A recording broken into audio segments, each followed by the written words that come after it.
Nakakaantig ang kwento ng magkakapatid na luntayaw, ang kanilang bawat pagbirit, tulong at alay nila sa kanilang inang may malubhang sakit.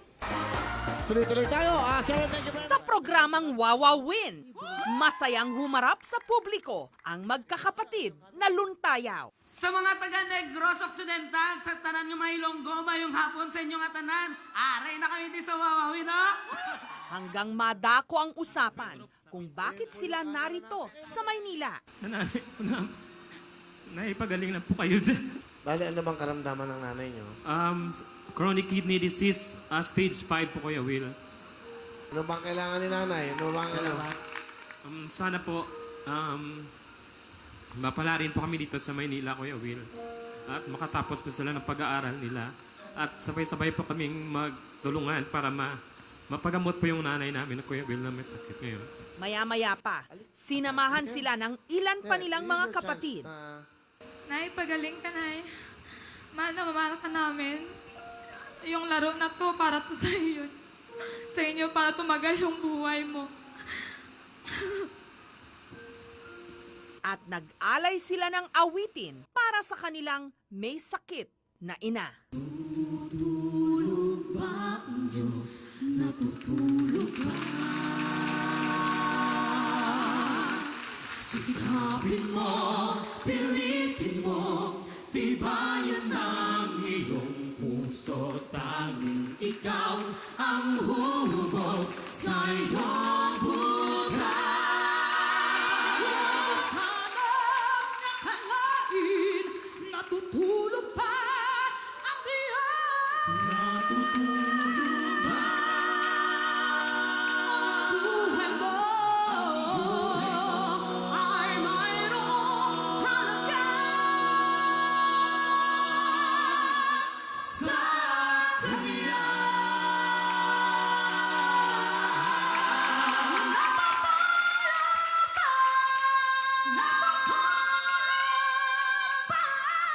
Natutulog ba ang diyan?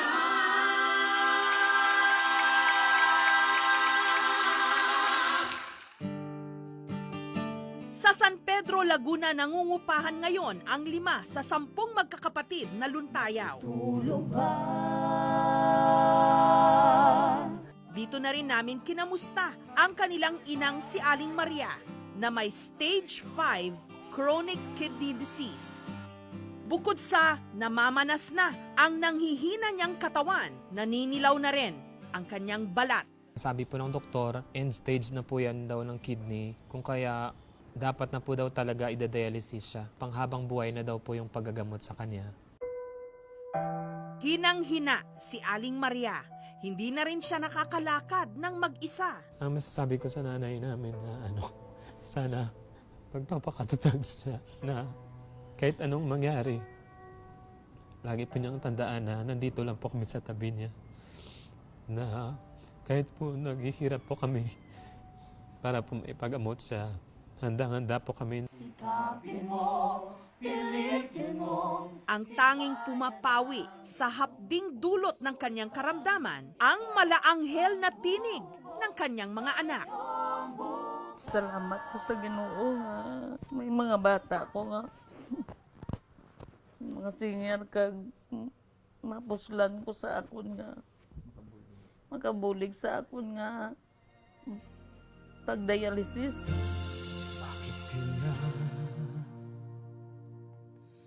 Bakit ka naghihintay? Nahimukin ka, pilitin ka ng tadhana. Alam mo na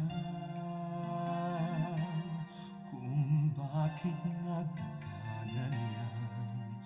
Lumulutang nasasayang ang buhay mo at ang ibinubulong ng iyong puso.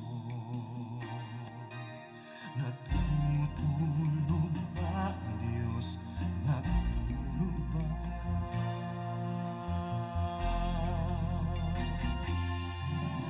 Nakaan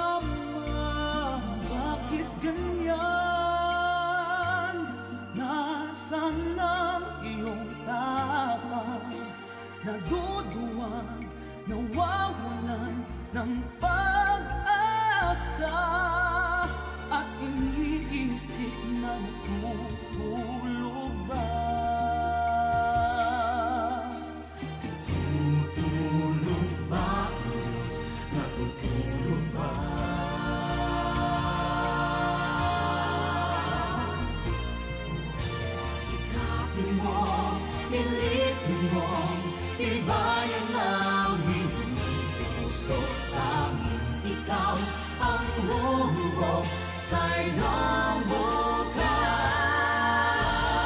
Hanap nakalain, naputulog ba ang diyan? Naputulog ba ang buhay mo? Ay mayroong halaga sa Kanya.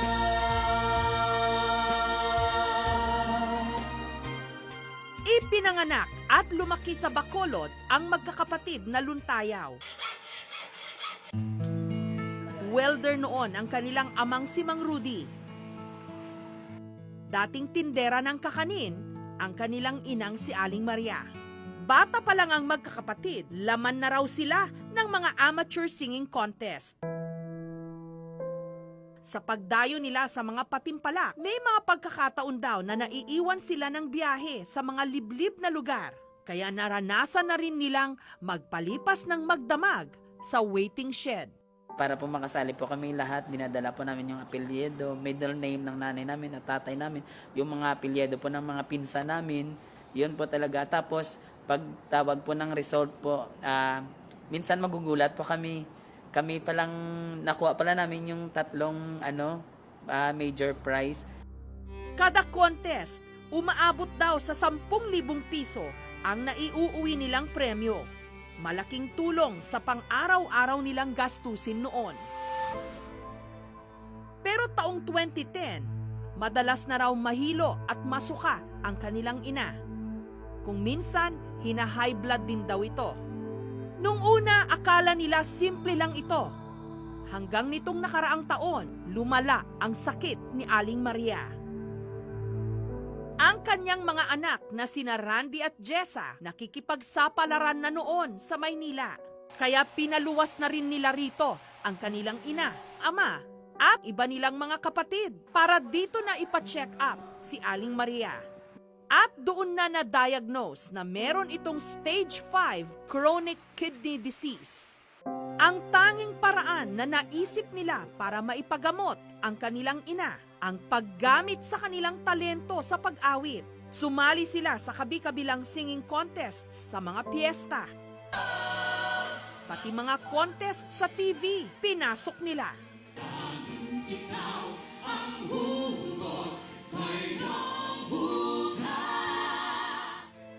Ang mga nakuhang papremyo ng mga magkakapatid sa kanilang mga contest na sinalihan, ang ipinandagdag nila sa pambili ng gamot ni Aling Maria.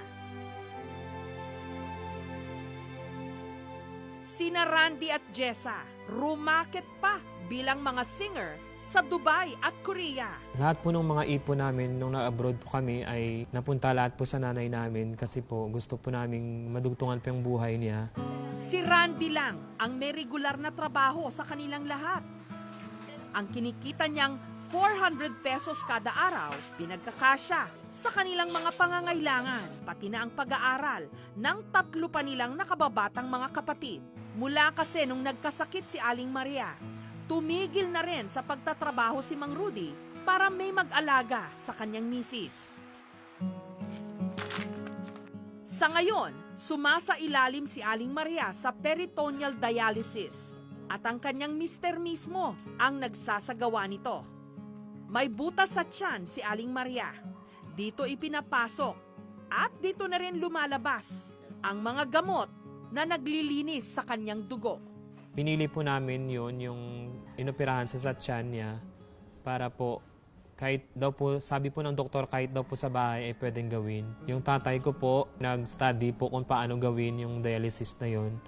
4 na beses kada araw kailangang i-dialysis si Aling Maria. 1,000 piso ang kailangan nilang ilaan para rito. Nalipay ako kayo. May mga bata ko kasi nga kabulig sa akon. Kaya kung ay sila, patay na ako. Bagamat hirap na hirap sila sa buhay, hinding-hindi raw susuko ang mga magkakapatid. Dapat na ba na ikaw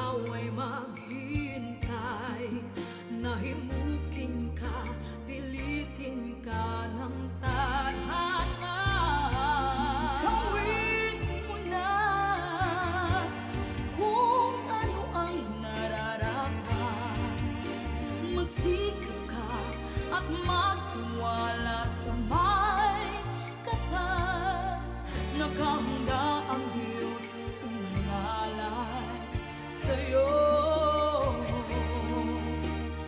Hinihintay ka lang, kaibigan.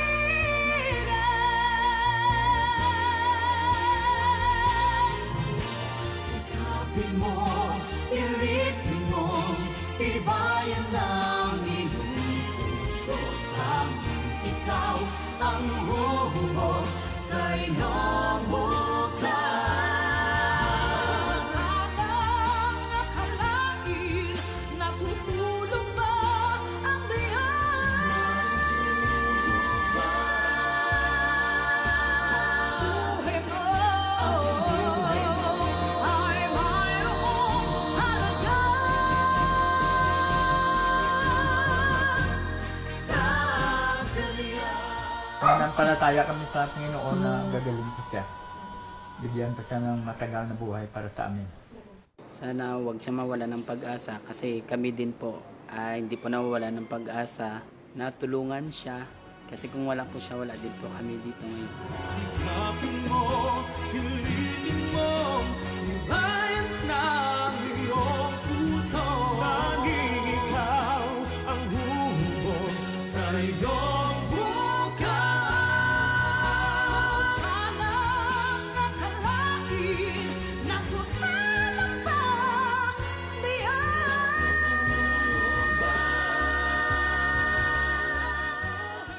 Ano ang gagawin mo para madugtungan ang buhay ng iyong ina? Ang magkakapatid na luntayaw, kikilos, mananalangin, at patuloy na aawit alang-alang sa kanilang pinakamamahal na nanay.